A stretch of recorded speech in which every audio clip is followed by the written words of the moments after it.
Hello, I'm Dynast.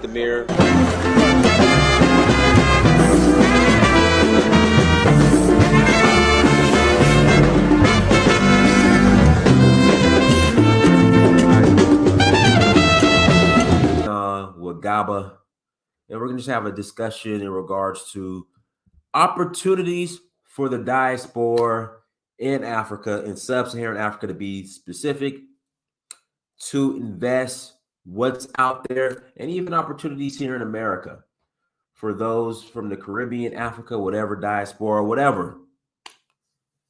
What opportunities are out there for you all to invest on the continent?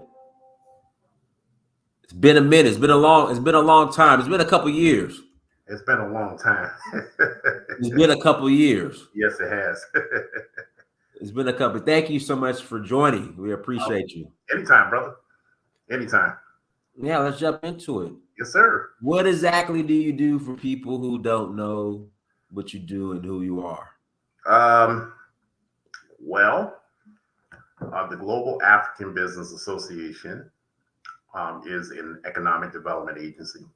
We're a business support, business education network based here in the state of Michigan. We have GABA hubs in Nebraska, Texas, and North Carolina, as well as presence in California and New York. We also have our presence in countries like Nigeria, Sierra Leone, Liberia, East African communities in Mozambique. What we do is we help people and educate people on how to impact businesses on the continent from here, and businesses, and more importantly, courting businesses from the continent that want to do business here in the U.S. to create a two-way pipeline of investment. I am a firm believer as an educator. I've been in education over 25 years now, and I am a firm believer that in order for us to uplift local urban communities out of poverty, we need to have our own supply chain, global supply chain.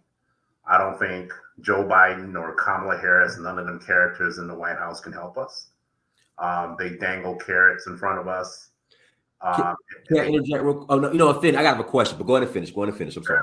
No, because it's go ahead and finish. I don't think those guys can really help us. No Republicans can help us. I agree. Long term, regardless of political parties, I've been in both. I think you should have some political players at the local, county, and state levels to assist. We do have that kind of relationship. That's always been our strategy. Our other strategy has always been connecting Chamber of Commerce and Industries on the continent with us to help African American brothers and sisters that want to do business on the continent. So I think we need to have our own supply chain, our own network of impact to create the type of wealth that we're looking for in the 21st century. Perfect. So I know there's this advisory board that they just created that's supposed to, represent the diaspora here in America and engagement with Africa. Yeah. I know violent. I saw primarily entertainers and athletes on it, which, there's nothing wrong with that, but I would think even with does Viola Davis have a track record in engaging Africa? That's what I'm trying to get with it, because I just go with this, because I see a lot of entertainers and athletes who are on this board. I'm trying to figure out what's their track record when it comes to engaging Africa. So what do you think about the board? What are your thoughts on the board? It's the same players, the same thing, the same players, entertainers, athletes, people who are in the DC circles, New York circles. They're going to give the same advice and the whole 9 yards. That's fine if you want a dog and pony show. What I'm looking for is to connect with SMEs on the continent who want to come into a city like Inkster, Michigan, which is 25,000 residents, 6 square miles, that do not have a pharmacy, a real grocery store, or other types of economic impact that people need in the community. I'm looking for those players. to come into our community. I'm looking for those EB5 investors who want to come into a Detroit, a city of 630,000 residents, where there are 40 square miles of vacant land that we can build our own Legos or own Freetown right there in the city of Detroit. That's the people I'm looking for.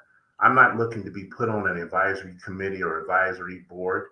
If God gives me the opportunity to do that, I'll take it. But at the same token, will my issues and will our issues be addressed in such a comprehensive manner? I doubt it. And so, I've been in this for a while. They tell us all the time, they dangle these carrots, this kind of money is available. And that's fine. The money could be available. But at the same token, what I've learned being the president of the board of directors for GABA, its former CEO, and the government relations of this organization, it's much faster to work with a mayor of a city or a county exec or a county commissioner or a state representative to create the type of synergy we're looking for to impact Africa as compared to the federal government. The federal government just moved too slow, even with an advisory committee. They just moved too slow. Are you going to really address issues of immigration, of Black immigrants and migrants in the United States? Are you really going to create a two-way pipeline of investment to pull local urban communities out of poverty? Are we really going to do that? Are we in the business of doing that? Or are we just putting together another dog and pony show to say, you see, we do care about the continent? What about deals? And are we going to create deals for brothers and sisters from Sierra Leone to have deals here in the US where they can make economic impact and put people to work? That's the thing I'm paying attention to. And so until that conversation arises, it's just another advisory board. Okay. Is the what was the trade agreement that Bill Clinton started? You talking about the African Growth Opportunity Act? Right. Is that still in play? Yeah, it's actually up for renewal in 2025. Okay. Actually, the congressman, his name is John James. He's a Black Republican. He's here in Michigan. I actually met with him back in March. They're going to start really working on reauthorizing AGOA. Okay. Now, the key thing about AGOA, though, is, and I'm pretty entrenched in AGOA as it pertains to not just the reauthorization process, but also we have a board member in GABA. He's a trade advisor, AGOA trade advisor. So we're pretty entrenched with this and some of the recent projects that we're working on. The key thing is, what is the relation of AGOA as it pertains to the African Continental Free Trade Area? And I think that's the conversations that's going on in the DC circles, but it's also conversations we're going on here in Michigan. The reason why Michigan has to be in play is because Michigan sits on the largest body of fresh water in the world. We are the automotive capital, and the reality is, and we also sit across from Canada. So we have a stake in this. I know a lot of people like to go to New York and DC. They like to go to Houston and Chicago and LA. But the state of Michigan has a play in this, especially Southeast Michigan. And so we are really, as an organization, ramping up the beef and ramping up, beating the drum a little bit louder as to why we don't need to sit at the table, but we need to own and operate the table and write the contents on the menu. Now, you mentioned Michigan. The strike is still going on, correct?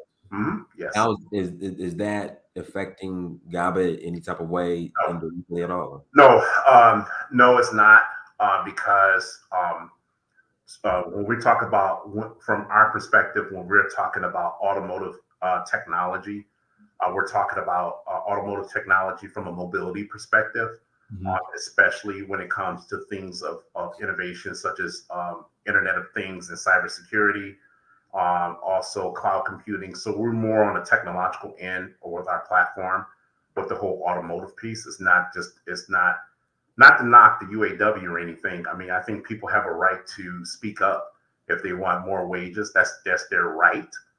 whether we agree or disagree politically or economically. But from a GABA perspective, especially us going into 2024, our focus is definitely mobility and energy, of course. We're also going to be focusing heavily on trade centers. So I don't know if you and your audience have seen some of our commercials about the GABA Marketplace Center, which is the retail and distribution hub that we're building up here in Michigan. Also, even the space economy is high on our list, because we're not talking about just putting brothers and sisters in space. We're also looking at it from a supply chain. We have a lot of space agencies in Africa, like Nigeria, that's in its